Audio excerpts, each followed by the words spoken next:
আসসালামু আলাইকুম। প্রিয় দর্শক, অন্য মঞ্চের আলাপচারিতায় আপনাদের সকলকে আমন্ত্রণ জানাচ্ছি। আজ আমাদের সঙ্গে আমন্ত্রিত অতিথি হিসেবে আছেন। কেমন আছেন? আশা করছি ভালো আছেন। আপনারা জানেন যে আমাদের মাননীয় প্রধান উপদেষ্টা এখন ইতালি সফরে রয়েছেন এবং সেখানে তিনি একটা চমৎকার এবং অসাধারণ ভাষণ দিয়েছেন। কাকে নিয়ে? গ্রামীণ ব্যাংকে নিয়ে। গ্রামীণ ব্যাংকের কল্যাণে আজকে বাংলাদেশের নারীরা যে আনন্দে আছেন, নারীদের ঘরে ঘরে আনন্দ, তারা যে স্বাবলম্বী হতে পেরেছেন, তারা যে তাদের সংসারের দায়িত্ব পালন করতেছেন এবং সুখে দিন কাটাচ্ছেন, সেটি তিনি উপস্থাপন করেছেন। কি হেডলাইন হয়েছে বলি, গ্রামীণ ব্যাংক প্রমাণ করেছে দরিদ্র নারীরাও হতে পারে সফল উদ্যোক্তা। দরিদ্র নারীরা এখন বাংলাদেশের সফল উদ্যোক্তা, এই সাফল্য তিনি ইটালিতে বলেছেন এবং ইটালি আগামী দিনগুলোতে তাদের অসহায় নারীদের জন্য গ্রামীণ ব্যাংকের এই থিওরিটাই ডক্টর ইউনূস সাহেবের কাছ থেকে নেবেন, এটা আমরা আশা করতে পারি। এবং এই সফরে বাংলাদেশের এটা একটা বড় সাফল্য হবে বলে দেশবাসী মনে করছে। ইউনূস সাহেব যখন দেশে ফিরবেন তখন তাকে একটা ব্যাপক সংবর্ধনা দেওয়া হবে। বাংলাদেশের ওয়ার্ড, ইউনিয়ন এবং জোবরা গ্রাম থেকে শুরু করে সমস্ত অঞ্চল, আপনি সরেজমিনে গিয়ে জোবরা গ্রামে দেখে আসেন যে সেখানে সাফল্য, নারীদের বর্ণাঢ্য জীবনযাপন এবং তারা যে তাদের ছেলে মেয়েদেরকে নিয়ে সুখে শান্তিতে স্বামীকে নিয়ে বসবাস করছে, সেটা আমরা জোবরা গ্রামে গিয়ে দেখতে পারি। সেই জোবরা গ্রাম কিন্তু আমাদের জন্য অর্ধেক নোবেল নিয়ে এসছে এবং এটা বাংলাদেশের অহংকার, বাংলাদেশের মানুষের কৃতিত্ব যে আমাদের প্রফেসর ডক্টর মোহাম্মদ ইউনূস দেশের জন্য প্রথমবারের মতো নোবেল পুরস্কার নিয়ে এসছেন। এবং সেই নোবেল পুরস্কারের কি সেই নোবেল পুরস্কারের কি যন্ত্রণা শব্দটা বলবো না, সেই নোবেল পুরস্কারের যে কি সাফল্য, সেই নোবেল পুরস্কারের যে সুফল আমরা ভোগ করতেছি ডক্টর ইউনূসের নেতৃত্বে, এখন পুরো দেশবাসী টের পাচ্ছে। তিনি এই দেশের মানুষের কল্যাণের কথা চিন্তা করে বাংলাদেশে থাকতে পারেন না, উনি বিদেশে ঘুরে বেড়ান। এই ইটালি সফর তার 14 বা 15তম সফর, কিন্তু আমরা তাকে আরও বেশি করে দেখতে চাই বিদেশে। তিনি বাংলাদেশে থাকুন, বাংলাদেশে দেখে দেশ পরিচালনা করতে হবে, এটা তাকে মানাচ্ছে না। তিনি পৃথিবীর অন্যান্য দেশে ঘুরতে থাকবেন, সেখান থেকে ফোনে শফিকুল আলমকে বলে দেবেন দেশ এইভাবে চালাও, সেনাবাহিনীদের বিরুদ্ধে এই করো, দেশের বিরুদ্ধে এই করো, পোর্ট নিয়ে এই করো, পোর্টটা বিদেশিদেরকে দিয়ে দাও, ওইদিকে করিডোর দিয়ে দাও, ওইদিকে ইলন মাস্ককে দিয়ে দাও, ওইদিকে পাকিস্তানিদেরকে দিয়ে দাও, ওইদিকে আমেরিকাকে দিয়ে দাও, ওইদিকে সেন্ট মার্টিন, এগুলো উনি টেলিফোনে সারতে পারেন। কিন্তু উনি যেহেতু নিবেদিত প্রাণ একজন মানুষ, সেহেতু বাংলাদেশে কিছুদিনের জন্য উনি থাকেন, কিন্তু তারপরও আমরা তাকে ধরে রাখতে পারি না। উনি বিদেশে যান, আবার কিন্তু ফেরত আসেন। উনি তো ফেরত না আসলেও হতো, উনি তো ইটালিতে বা ফ্রান্সে বা আমেরিকার থেকেই যেতে পারেন, কিন্তু উনি থাকেন না। আমরা চাই উনি আরও ঘন ঘন দেশের বাইরে যান। প্রধান উপদেষ্টা অধ্যাপক ডক্টর মোহাম্মদ ইউনূস, এই যে নোবেল বিজয়ী কথাটা এখানে লেখে নাই, প্রধান উপদেষ্টা অধ্যাপক ডক্টর মোহাম্মদ ইউনূস বলেছেন গ্রামীণ ব্যাংক প্রমাণ করেছে দরিদ্র নারীরাও হতে পারে সফল উদ্যোক্তা। অত্যন্ত চমৎকার কথা। বাংলাদেশের নারীদের ঘরে ঘরে আজ আনন্দ, অবহেলিত নারীরা আনন্দে আছে। আমাদের বস্তিতে যারা রয়েছে, যেসব নারী, যেসব সংসার রয়েছে, তারা খুব আনন্দে বস্তিতে আছে এবং বস্তি থেকেই আনন্দ উদযাপন করতেছে। যারা ভিক্ষা করে তারাও আনন্দ উদযাপন করতেছে। যারা আজকে রাজপথে গড়াগড়ি খাচ্ছে, বস্তিতে জীবনযাপন করছে এবং গ্রামীণ বাংলার চতুর্দিকে আজকে নারীদের যে উন্নয়ন, এটা কিন্তু ইটালি কেন, ইটালি যদি এই প্রযুক্তি না নেয়, এই উদ্যোগটা যদি ইটালি গ্রহণ না করে গ্রামীণ ব্যাংক থেকে, ডক্টর মোহাম্মদ ইউনূস থেকে, তারা কিন্তু ভুল করবে। এবং ফ্রান্স সহ মার্কিন যুক্তরাষ্ট্র আজ গ্রামীণ ব্যাংকের আদলে কাজ করে কিন্তু ব্যাপক সাফল্য পেয়েছে এবং আফ্রিকার দেশগুলো কিন্তু আজকে ইউনূস সাহেবকে বাংলাদেশ থেকে ছিনিয়ে নেওয়ার চেষ্টা করছে। কিন্তু আমরা তো ডক্টর ইউনূস সাহেবকে ছাড়বো না। আরও বলছে কি শুনেন, গ্রামীণ দানন শিশু খাদ্য অপুষ্টির বিরুদ্ধে লড়ছি। উফ, বাপরে বাপ, গ্রামীণ দানন একটা অর্গানাইজেশন ওনারা আছে, সেটা কিন্তু অপুষ্টির বিরুদ্ধে লড়ছে। কাদের? শিশুদের। পৃথিবীর নানা স্থানে গড়ে ওঠা অসংখ্য সামাজিক ব্যবসা মানুষ ও সমাজকে ক্ষমতায়ন করছে, সামাজিক ব্যবসাটাকে এখনো বুঝতে পারছি না। এই 3-0 কথাটা তিনি এখানে বলেননি, এটা কিন্তু একটা ভুল করেছেন। বিশ্ব খাদ্য ফোরামের উদ্বোধনী অনুষ্ঠানে তিনি এসব কথা বললেন। এখন কেউ কেউ বলে এখানে ওই যে একজন উপসচিব বা একজন অফিসার গেলেই হয়তো এই সমাবেশে, কিন্তু না, তিনি নিজে যাবেন। আমরা এটা চাই তিনি নিজে যাবেন। আচ্ছা, তিনি বলছেন এখন সময় এসেছে তরুণ নারী কৃষক, কৃষিভিত্তিক উদ্যোক্তা ও প্রযুক্তির উদ্ভাবকদের জন্য সামাজিক ব্যবসা তহবিল গড়ে তোলার। এর জন্য উপযুক্ত আইনি ও আর্থিক কাঠামো তৈরি করতে হবে যাতে তারা বাধাগ্রস্ত না হয়ে এগিয়ে যেতে পারে। সুন্দর। তরুণদের নেতৃত্বে জনগণের অংশগ্রহণে একটি সফল আন্দোলন সংগঠিত হয়েছিল বাংলাদেশে। বর্তমানে সেই আন্দোলনের পর বাংলাদেশে মানুষের মধ্যে আনন্দ। বর্তমানে সেই তরুণরাই দেশের প্রতিষ্ঠানগুলো পুনর্গঠনের নেতৃত্ব দিচ্ছে। অসাধারণ অসাধারণ বক্তব্য, একটা দিক নির্দেশনামূলক বক্তব্য। আমরা আশা করি যে তার এই বক্তব্য, এটার উপর গবেষণা হবে এবং 3-0 এবং সোশ্যাল বিজনেস এবং ক্ষুদ্র ঋণ এটি সারা পৃথিবীতে যাতে ছড়িয়ে পড়ে। এই ফাও মানে কি, বিশ্ব খাদ্য কর্মসূচির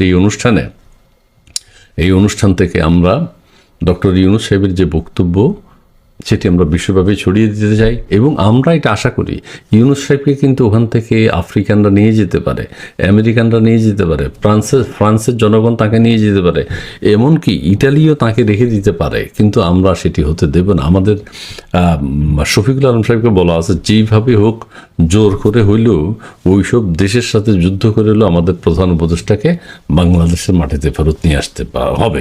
শফিকুল আলম বললেন যে আমি অতীতে যেভাবে ওনাকে ফিরিয়ে এনেছি এইবারও তার ব্যত্যয় ঘটবে না। আমরা সেই অপেক্ষায় আছি, কারণ তাহলে তো আমাদের নারী উন্নয়ন, আমাদের তরুণদের উন্নয়ন, আমাদের শিক্ষা ব্যবস্থা ধ্বংস হয়ে যাবে। ঠিক আছে, সো ডক্টর ইউনূস সাহেবকে আমরা ফেরত চাই। 48 ঘন্টা পর আপনাদের সঙ্গে আবার আমার দেখা হচ্ছে। কালকের দিনটা আমি ভীষণই রকম ব্যস্ত ছিলাম, সারাদিনই প্রায়। পরে আমি সকালবেলায় একটা দিয়ে দিয়েছিলাম, পোস্ট দিয়ে দিয়েছিলাম, আগেই একটা দিয়েছিলাম যে আমি গতকালকে কোনো পোস্ট করতে পারবো না। অনেকে নানান রকম রিয়াকশন দিয়েছেন, সবাই বলছেন ঠিক আছে আমরা অপেক্ষা করছি, আপনি আমাদের জানান, ভালো কিছু জানান। এবং ভালো কিছু জানানোর জন্য এবার আমি আপনাদের সামনে এসে গেছি। আমাদের ট্রাম্পবাবু নোবেল প্রাইজ না পাওয়ার পর ক্রমশ হতাশ হয়ে গিয়েছেন। এখন মুখটু চুপসে গিয়েছে, বুঝে গিয়েছেন আর তো কিছু করার নেই। শত্রুপক্ষ ভেনেজুয়েলা, তার যে বিরোধী পক্ষ, তার যে প্রধান, তিনি নোবেল প্রাইজ মেরে দিয়ে বেরিয়ে চলে গেছেন। এখন এই ট্রাম্পবাবু এখন একটু ঘোর প্যাঁচে রয়েছেন। ট্রাম্পবাবু সকলের সঙ্গে তো পাঙ্গা লড়িয়ে বসে আছেন। ভারতের সঙ্গে পাঙ্গা, চীনের সঙ্গে 100% ট্যারিফ বসিয়ে আবার নতুন করে পাঙ্গা, রাশিয়ার সঙ্গে তো পাঙ্গা আছেই, ব্রাজিলের সঙ্গে পাঙ্গা, সাউথ আফ্রিকার সঙ্গে পাঙ্গা, আর বাংলাদেশে নিয়ে উনি খেলতে চাইছেন। এইটা ভারত যেটা চাইছে বুঝলেন, সেটা হচ্ছে যে একটা পার্মানেন্ট ইলাজ করতে, মানে পার্মানেন্ট যদি ট্রিটমেন্ট করতে হয় তাহলে একটু সময় লাগে। এখন ভারত যেটা করতে চাইছে সেটা হচ্ছে যে আমেরিকা কি করেছিল, যে ভারতকে দেখিয়ে ভারতের সামনে বাংলাদেশের প্রধানমন্ত্রীকে উচ্ছেদ করে দিয়েছিলেন ভারতের সামনে। ভারত এবার তার যোগ্য জবাব দেওয়ার জন্য বিশ্বকে সামনে রেখে শেখ হাসিনাকে প্রধানমন্ত্রীতে বসিয়ে দেওয়ার চেষ্টা করছেন। এবং মোদিজি যখন ধরেছেন, মোদিজি সফল হবেনি, বিন্দুমাত্র কোনো তার অবকাশ নেই, এদিক ওদিক হওয়ার অবকাশ নেই। কারণ ওনার মতো কূটনীতিক আর জয়শঙ্করজির মতো কূটনীতিক, দোভালজির মতো বিবেচক মানুষ খুব কম আছে। ভারতবর্ষে এই টিমটা এখন পুরো সারা দুনিয়া মাস্তানি করে বেড়াচ্ছে। এখন চীন ভারতের সঙ্গে, কারণ আমেরিকার সঙ্গে এখন পাঙ্গা চলছে, ভারতের মার্কেট চাই, 100% ট্যারিফ বসিয়েছে। এই দেখুন না আপনার এর সময়তে মালটা যায় কিনা, আপনার ক্রিসমাসের সময় চীন মালটা দেয় কিনা, আর যদিও দেয় আমেরিকানদের গাঁটের পয়সা কিরকম খরচা হয় দেখবেন, তেড়ে বেড়ে উঠবে সব। রাশিয়ার সঙ্গে তো আছি, বড় বড় তিনটে শক্তি তার সঙ্গে পাঙ্গা নিয়েছে। ভারত চাইছে যে এই সমস্ত দেশগুলোকে সঙ্গে, যারা ব্রিক্সে আছে এবং যারা ব্রিক্সে আসতে চায়, বাংলাদেশকে তো ভারত নিয়ে আসবেই। বাংলাদেশ প্রস্তাব করলেই ভারত সঙ্গে সঙ্গে চলে আসবে, কারণ শেখ হাসিনা মসনদে বসলে তিনি প্রস্তাবটা করবেনই। এখন যে এই যে ট্যুর প্ল্যানটা হচ্ছে, আপনারা ভাবতে পারেন যে আগামীকালই হচ্ছে না কেন, পরশুই হচ্ছে না কেন? দেখুন, সমস্ত কিন্তু রাষ্ট্রনেতা আছে। এই যত রাষ্ট্রনেতাদের ট্যুর তৈরি হয় না, সব 1.5 মাস 2 মাস 3 মাস 6 মাস আগে থেকে তৈরি হয়, কারণ তারাও বিভিন্ন দেশে যাচ্ছে, বিভিন্ন কাজকর্ম রয়েছে, তারাও ফাঁকা দেখে একটা ডেট দেয়। তা এই সব ডেট গুলোকে সম্মিলিত করতে গিয়ে একটা সময় লাগে। ফলে আপনি যদি মনে করেন যে কাল পরশুর মধ্যে বা এই মাসের মধ্যেই শেখ হাসিনা পৌঁছে যাচ্ছেন না কেন, তাহলে সেটা ভাবা ভুল হবে। তবে হ্যাঁ, একটা প্রশ্ন আমার মাথার মধ্যে রয়েছে, সেটা হচ্ছে 10 দিন কেন, 9ও নয়, 11ও নয়, 10এই কেন আটকে আছে? সে প্রশ্নের উত্তর আমার কাছে জানা নেই। এই যে ট্যুরটা হয়ে যাবে, এক্সটেন্ডেড ট্যুর, যদি সময় হয়, তাহলে পরে যেটা বলেছিলাম, আর্মেনিয়া, গ্রিস এবং অস্ট্রেলিয়া হয়ে উনি ফিরবেন। উনি ফেরার পরে এর পাশাপাশি আর একটা ট্যুর প্ল্যান তৈরি হচ্ছে, এরই পাশাপাশি, সেটা হচ্ছে ইউরোপিয়ান কান্ট্রিগুলো। এই যে আমাদের মোহাম্মদ ইউনূস গিয়েছেন না ইউরোপিয়ান, ইটালিতে মানে ব্রিটেন, ফ্রান্স, ইটালি, তিনটে বড় স্তম্ভ ছিল। ব্রিটেন বেরিয়ে গেছে, রইল পড়ে ফ্রান্স আর ইটালি, দুটো বড় স্তম্ভ। আর একটা কোনো মতে ঠিক আছে, সেটা হচ্ছে জার্মানি। ইউরোপের এই হচ্ছে অবস্থা। এখন এই যে সফর মেলোনির সঙ্গে নরেন্দ্র মোদীর এই ছবিগুলো সোশ্যাল মিডিয়ায় আপনারা সবাই দেখেছেন, এবং আপনাদের যে হুজুর গেছেন, সেই হুজুরের ওই বিমানবন্দরে কি অবস্থা হয়েছে এবং তিনি কিরকম একলা একলা যাচ্ছেন, সেই ছবিও আপনারা দেখেছেন। সেই ছবি আর আমি আপলোড করলাম না, আপনারা সবাই দেখেছেন। ও ভিডিও ভারী করে কি হবে, শুধু মেলোডির ছবিটা বা প্রধানমন্ত্রী মোদীর ছবিটা আমি দিলাম এখানে। যখন এই ইউরোপটাও সঙ্গে চলে আসবে, রইল বাকি কি? যুক্তরাজ্যের সঙ্গে আমাদের ট্রেড ডিল হয়ে গেছে, যুক্তরাজ্যকে যা বললো যুক্তরাজ্য তাই করবে, কারণ তারও ব্যবসার ব্যাপার। 464 বিলিয়ন ডলারের মানে ব্যবসা নিয়ে চলে গেছে। এবার বিভিন্ন কোম্পানিগুলো ভারতবর্ষে আসছে, তাদের অবস্থাও খারাপ। তারা ইন্টারন্যাশনাল মনিটারি ফান্ডে যাওয়ার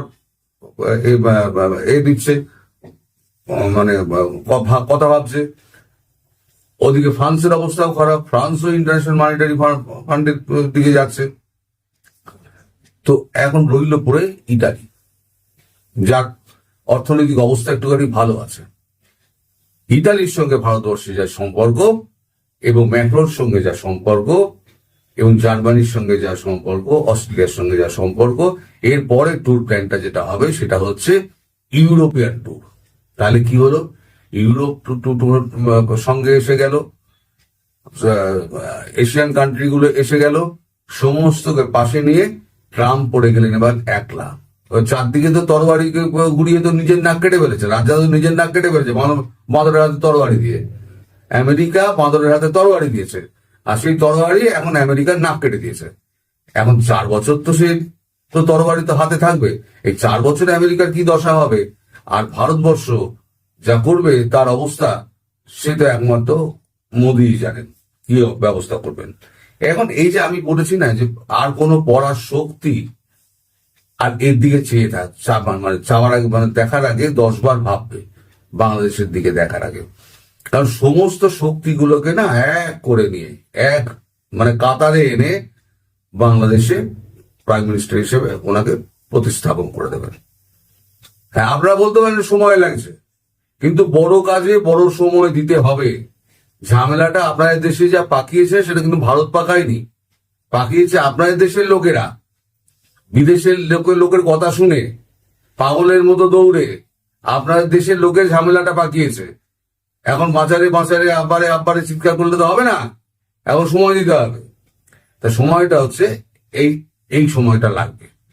তা এখন যে অবস্থাটা সেটা হচ্ছে, আপনারা একটা প্রশ্ন আমায় করতে পারেন যে এই আমাদের এখান থেকে 3 জন না 4 জন একটা খবর বেরিয়েছে যে মিলিটারি ইন্টেলিজেন্সের 4 জন আপনারা নাকি দেশে যাচ্ছেন, এরকম খবর আমার কাছে নেই, এখনো পর্যন্ত নেই।